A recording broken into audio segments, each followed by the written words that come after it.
السلام علیکم، بسم اللہ الرحمن الرحیم۔ امیر المومنین فاتحہ خیبر، والد شبیر و شبر، محرم اثرات، شیر خدا داماد مصطفیٰ حیدر کرار صاحب ذوالفقار، میدان خطابت کے شہسوار سیدنا حضرت علی ابن ابی طالب رضی اللہ تعالی عنہ کی کنیت ابو الحسن اور ابو تراب ہے، جو آپ کو نبی کریم صلی اللہ علیہ وآلہ وسلم نے خود عطا فرمائی۔ یہی وجہ ہے کہ جب آپ کو ابو تراب یعنی مٹی کا باپ کہہ کر پکارا جاتا تو آپ بہت خوش ہوتے۔ آپ کے والد حضرت ابو طالب اور دادا حضرت عبد المطلب ہیں۔ حضرت علی کی والدہ حضرت فاطمہ بنت اسد ہاشمی خاندان کی وہ پہلی خاتون ہیں جنہوں نے اسلام قبول کیا اور ہجرت فرمائی۔ آپ رشتہ مواخات میں اور دنیا و آخرت میں بھی نبی کریم صلی اللہ علیہ وآلہ وسلم کے بھائی ہیں۔ آپ کی ولادت 13 رجب المرجب 30 عام الفیل کو ہوئی۔ پیدائش کے بعد 3 دن تک آپ نے آنکھیں نہیں کھولی۔ لوگ کہنے لگے کہ شاید آپ دیکھنے سے قاصر ہیں، لیکن جب نبی کریم صلی اللہ علیہ وآلہ وسلم نے اپنی آغوش رحمت میں لیا تو آپ رضی اللہ تعالی عنہ نے آنکھیں کھولی۔ گویا آپ پیدا ہوتے ہی سرکار دو عالم کے عاشق تھے اور دنیا میں سب سے پہلے جس مقدس ہستی کا آپ پہلی بار دیدار کرنا چاہتے تھے وہ رسول خدا صلی اللہ علیہ وآلہ وسلم کی بابرکت ذات تھی۔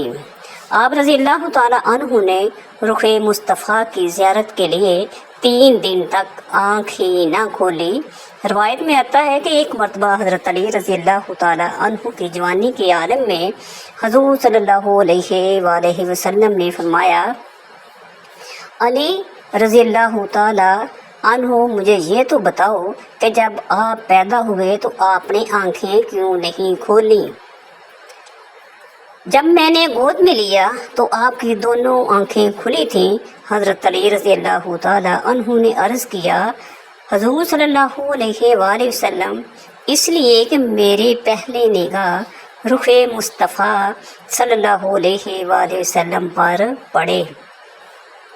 حضور نبی کریم صلی اللہ علیہ وآلہ وسلم کے سایہ رحمت میں پرورش پائی، انہی کی گود میں ہوش سنبھالا اور پروان چڑھے۔ علم الہی کے لامحدود خزانے سینہ نبوت سے حاصل کیے۔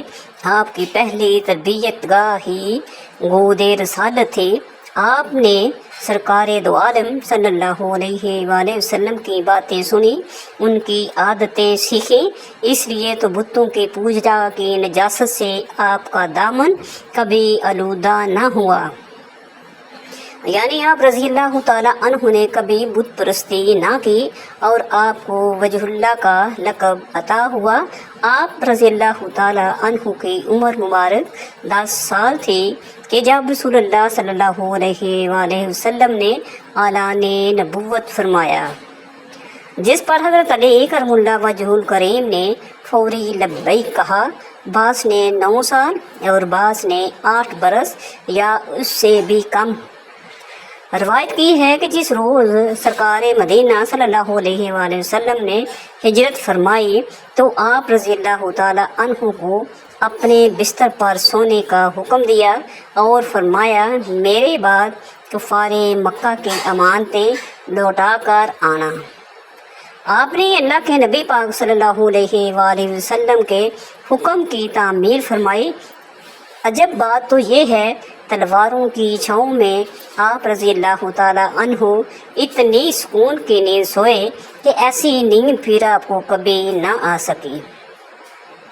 چونکہ آپ جانتے تھے کہ آج رات موت نہیں آ سکتی، آپ جیسا بہادر پورے عرب و عجم میں نہ تھا۔ آپ رضی اللہ تعالیٰ عنہ کی ہیبت و دبدبے سے بڑے بڑے بہادر لرزہ بر اندام تھے۔ آپ رضی اللہ تعالیٰ عنہ نے تمام غزوات میں سوائے غزوہ تبوک کے نبی کریم صلی اللہ علیہ وآلہ وسلم کے ساتھ شرکت فرمائی۔ چونکہ غزوہ تبوک میں سرکار دو عالم نے آپ کو اپنا خلیفہ بنا کر مدینہ منورہ میں چھوڑا تھا۔ 10 ہجری میں سرکار دو عالم کے حاکم سے کہ سرکار دو عالم کے حکم سے آپ یمن کے سفیر بن کر اہل یمن کو دعوت اسلام دینے لگے، جہاں کثیر تعداد نے دین حق قبول کیا۔ قدرت نے آپ رضی اللہ تعالیٰ عنہ کو بہت سی خصوصیات عطا فرمائیں۔ آپ فن کتابت کے بھی ماہر تھے۔ آپ رضی اللہ تعالیٰ عنہ کے ہاتھ کا لکھا ہوا قرآن پاک آج بھی ایران میں امام احمد رضا کے عجائب گھر میں موجود ہے۔ آپ بہترین قاضی تھے۔ آپ کے فیصلے آج بھی دنیا کی عدالتوں میں اتھارٹی کے طور پر استعمال ہوتے ہیں۔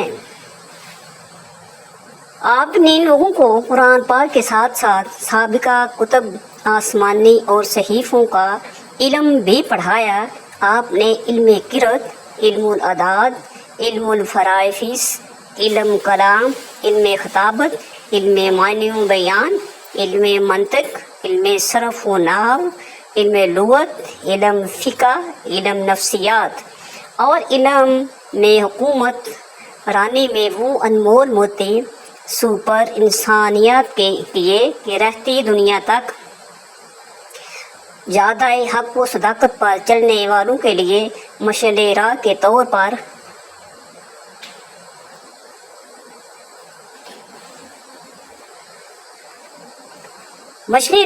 پر رہنمائی کرتے رہیں گے۔ خلافت پر بیٹھنے کے بعد کسی سے انتقام لینے کے بجائے اسلام کے تحفظ کے لیے کوشاں رہے۔ آپ رضی اللہ تعالیٰ عنہ نے تاجروں اور مزدوروں کی سرپرستی، کاشتکاروں سے تعاون، قیدیوں سے اچھا برتاؤ، دشمنوں سے عفو درگزر، بیوگان اور یتیموں کی سرپرستی، افسروں کی نگرانی جیسے کارہائے نمایاں سر انجام دیے۔ حضرت زینب رضی اللہ تعالیٰ عنہا نے یزید کے دربار میں تاریخی خطبہ ارشاد فرمایا اور کہا، سب تعریفیں اس اللہ کے لیے ہیں جو کائنات کا پروردگار ہے، اور اللہ کی رحمتیں نازل ہوئیں پیغمبر خدا پر اور ان کے پاکیزہ اہل بیت پر۔ اما بعد، بالآخر ان لوگوں کا انجام برا ہے جنہوں نے اپنے دامن حیات کو برائیوں کے سیاہی ہی سے داغدار کر کے اپنے اللہ کی آیات کی تکذیب کی اور آیات پر پروردگار کا مذاق اڑایا۔ اے یزید، کیا تو سمجھتا ہے کہ تو نے ہم پر زمین کے گوشے اور آسمان کے کنارے تنگ کر دیے اور رسول اللہ صلی اللہ علیہ وآلہ وسلم کی آل کو رسیوں اور زنجیروں سے جکڑ کر در بدر پھرانے سے تو اللہ کی بارگاہ میں سرفراز ہوا اور ہم رسوا ہو گئے؟ کیا تیرے خیال میں ہم مظلوم ہو کر ذلیل ہو گئے اور تو ظالم بن کر بھی سر بلند ہوا؟ کیا تو سمجھتا ہے کہ ہم پر ظلم کر کے اللہ تعالیٰ کی بارگاہ میں تجھے شان و مقام حاصل ہو گیا؟ آج تو اپنی ظاہری فتح کی خوشی میں سرمست ہے، مسرت و شادمانی سے سرشار ہو کر اپنے غالب ہونے پر اتر رہا ہے اور خلافت کے ہمارے مسلمہ حق کو غضب کر کے خوشی و سرور کا جشن منانے میں مشغول ہے۔ اپنی غلط سوچ پر مغرور نہ ہوا اور ہوش کے ناخن لے لیے۔ تو نے تو اللہ کا یہ فرمان بلا دیا کہ حق کا انکار کرنے والے یہ نہ سمجھیں کہ ہم جو انہیں مہلت دیتے ہیں یہ ان کی حق میں بھلائی ہے۔ ہم انہیں مہلت اس لیے دیتے ہیں کہ وہ گناہ میں زیادتی کریں، اور ان کے لیے درد والا عذاب ہے۔ اے طلقہ آزاد کردہ غلام کے بیٹے، کیا یہ تیرا انصاف ہے کہ تو نے اپنی عورتوں اور لونڈیوں کو چادر اور چار دیواری کا تحفظ فراہم کر کے پردے میں بٹھا رکھا ہے، جبکہ رسول اللہ صلی اللہ علیہ وآلہ وسلم کی صاحبزادیوں کو برہنہ در بدر پھرا رہا ہے؟ اے یزید، یاد رکھ کہ اللہ آل رسول کا تجھ سے انتقام لے کر ان مظلوموں کا حق انہیں دلائے گا اور انہیں امن و سکون کی نعمت سے مالا مال کرے گا۔ اللہ کا فرمان ہے کہ جو لوگ اللہ کی راہ میں مارے گئے انہیں مردہ نہ کہو، بلکہ وہ زندہ ہیں اور اپنے رب کے ہاں رزق پا رہے ہیں۔ افسوس تو اس بات کا ہے کہ شیطان کے ہم نوا اور بدنما لوگوں نے رحمان کے سپاہیوں اور پاک باز لوگوں کو تہہ تیغ کر ڈالا، اور ابھی تک اس شیطانی ٹولے کے ہاتھوں سے ہمارے پاک خون کے قطرے ٹپک رہے ہیں۔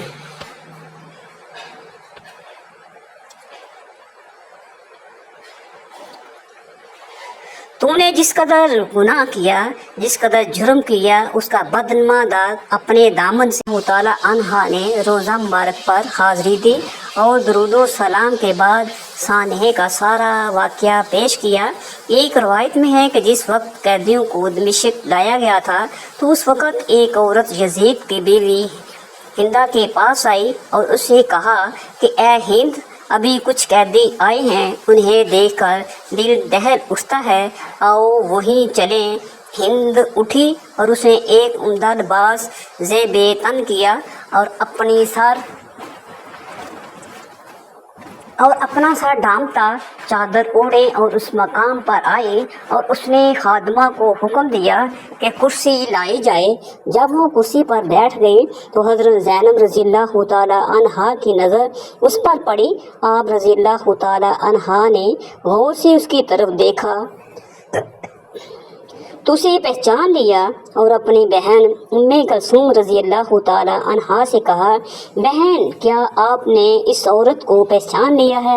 حضرت ام کلثوم رضی اللہ تعالی عنہا نے جواب دیا کہ نہیں، میں نے اسے نہیں پہچانا۔ حضرت زینب رضی اللہ تعالی عنہا نے فرمایا، یہ ہماری کنیز ہند بنت عبداللہ ہے جو ہمارے گھر میں کام کاج کرتی تھی۔ حضرت زینب رضی اللہ تعالی عنہا کی بات سن کر جناب ام کلثوم رضی اللہ تعالی عنہا نے اپنا سر نیچے کر لیا اور حضرت زینب رضی اللہ تعالی عنہا نے بھی اپنا سر جھکا لیا تاکہ ہند ان کی طرف متوجہ نہ ہو۔ لیکن ہند ان دونوں کو غور سے دیکھ رہی تھی کہ اس نے آگے بڑھ کر پوچھا، آپ نے آپس میں کیا گفتگو کی؟ کہ جس کے بعد پورا سرا طور پر اور خاص انداز میں اپنا سر جھکا لیا۔ کیا کوئی خاص بات ہے؟ حضرت زینب رضی اللہ تعالی عنہا نے کوئی جواب نہ دیا اور خاموش کھڑی رہی۔ ہند نے پھر پوچھا، اے مستورات، آپ کس علاقے سے ہیں؟ اب حضرت زینب رضی اللہ تعالی عنہا خاموش نہ رہ سکیں اور فرمایا، ہم مدینے کے رہنے والے ہیں۔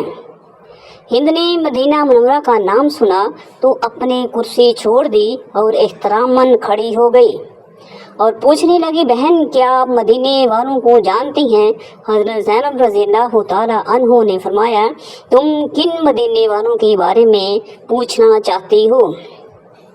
ہند نے کہا، میں حضرت علی رضی اللہ تعالی عنہ کے گھرانے کے متعلق پوچھنا چاہتی ہوں۔ حضرت علی رضی اللہ تعالی عنہ کے گھرانے کا نام لے کر ہند کی آنکھوں سے محبت کے آنسو جاری ہو گئے اور کہنے لگی، میں اس گھرانے کی خادمہ تھی اور وہاں کام کیا کرتی تھی، مجھے اس گھرانے سے بہت محبت ہے۔ حضرت زینب رضی اللہ تعالی عنہا نے پوچھا، تم اس گھرانے کے کن افراد کو جانتی ہو اور کن کے متعلق پوچھنا چاہتی ہو؟ ہند نے کہا، میں حضرت علی رضی اللہ تعالی عنہ کی اولاد کا حال معلوم کرنا چاہتی ہوں، حضرت حسین اور اولاد حسین اور علی کی پاک باز لڑکیوں کا حال معلوم کرنا چاہتی ہوں۔ خاص طور پر میں اپنی آقا زادیوں زینب کلثوم رضی اللہ تعالی عنہا کی خیریت دریافت کرنا چاہتی ہوں اور اسی طرح حضرت فاطمہ زہرا رضی اللہ تعالی عنہا کی دوسری اولاد کے متعلق معلوم کرنا چاہتی ہوں۔ حضرت زینب رضی اللہ تعالی عنہا نے ہند کی بات سن کر اشکبار آنکھوں کے ساتھ جواب دیا، تو نے جو کچھ پوچھا ہے میں تفصیل سے تجھے بتاتی ہوں۔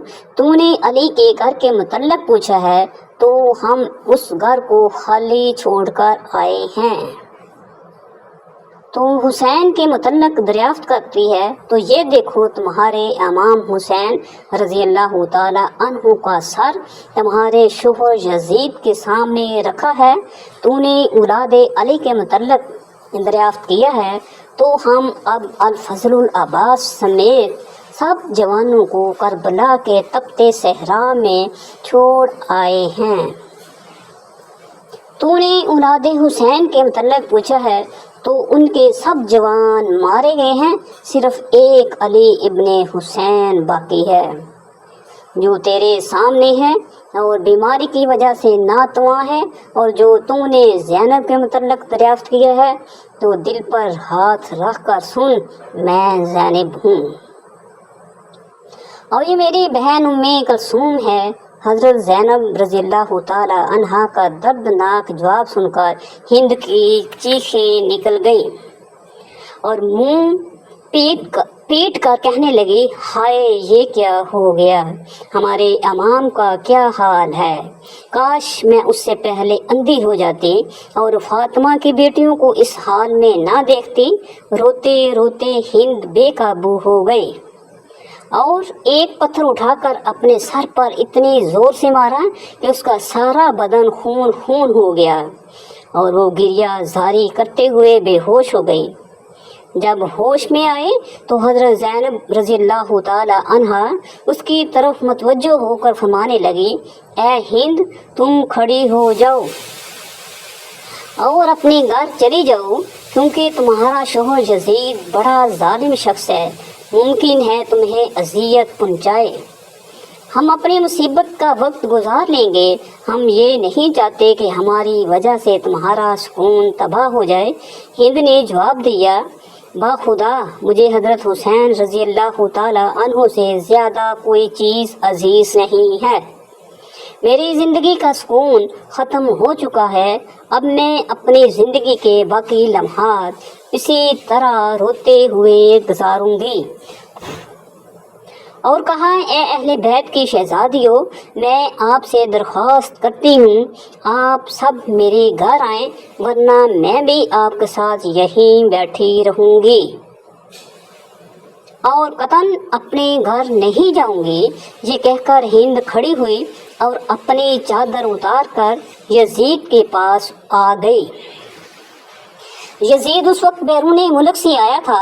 ہند نے یزید سے کہا، اے یزید کیا تو نے حکم دیا تھا کہ امام حسین کا سر نیزے کی نوک پر بلند کیا جائے اور دروازے پر لٹکا دیا جائے؟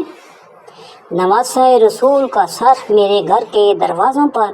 یزید نے اپنی زوجہ کو اس حالت میں دیکھا تو فوراً اٹھ کھڑا ہوا اور بھرے دربار میں اسے سارے ننگا دیکھ کر برداشت نہ کر سکا، اسے چادر پہنائی اور کہنے لگا، ہاں یہ حکم میں نے دیا ہے۔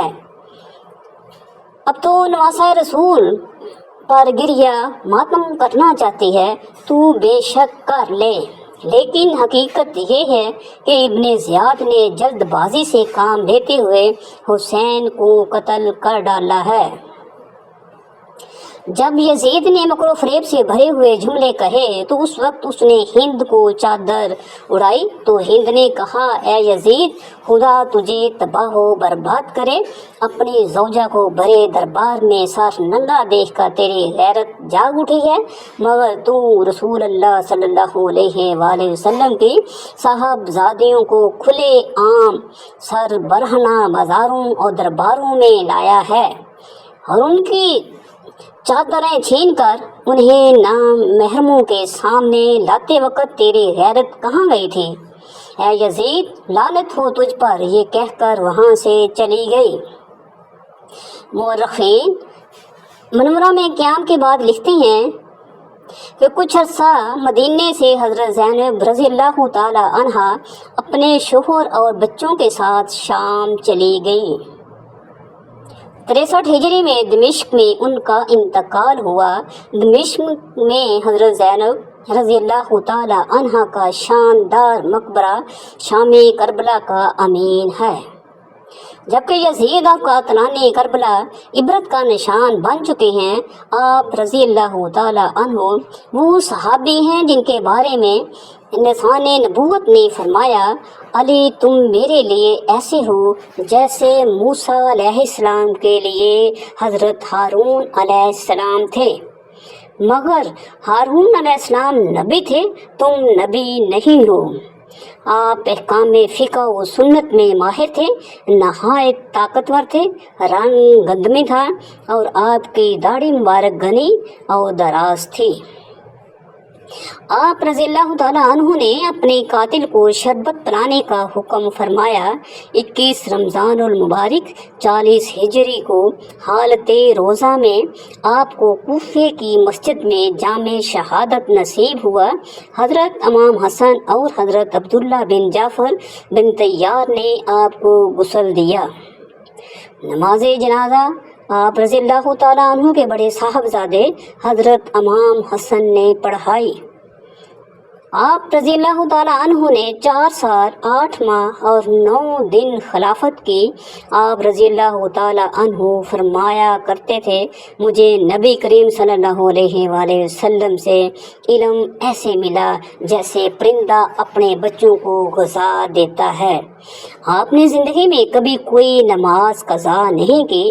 آپ کی مقدس تعلیمات پر چل کر ہم اپنی دنیا و آخرت سب سنوار سکتے ہیں۔ اللہ تعالی ہمیں نیک کاروں میں شامل فرمائے اور ہمارا خاتمہ ایمان پر فرمائے، آمین ثم آمین۔